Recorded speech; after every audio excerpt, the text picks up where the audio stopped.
So first we will go to our file explorer, and then we will going to show you that if we go for this PC over here, and you can see there is 3 driver for my Windows. So now if I connect my USB flash drive, and you can see that there is another drive is over here called DV9. Also there is another drive called F drive, but we will going to focus in 28 GB over here, and this is only 98 MB.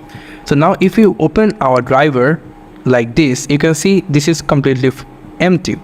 And if we now try to click our file explorer another time at the right mouse button and going to open another folder of file explorer, and now if we make it at the left side and also make it the new file explorer at the right side, and now if we try to give any of file, like I'm giving this invoice symbol, you can see that this file is copied from here.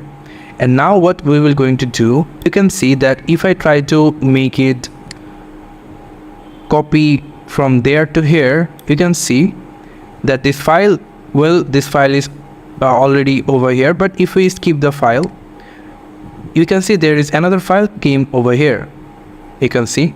So if we now go for this PC, and you can see that if we just click on eject, like I'm click on eject,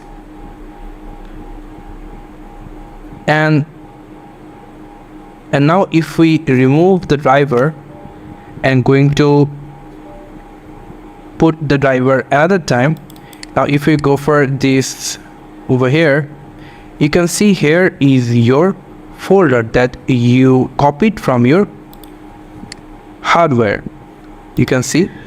And now you can use it from your USB driver from here. So from here you can use that USB flash driver in your Windows. So this is how you can use your USB flash drive into your Windows in a very simple way. Thank you so much for watching this video. I hope to see you in other videos. Till then, goodbye.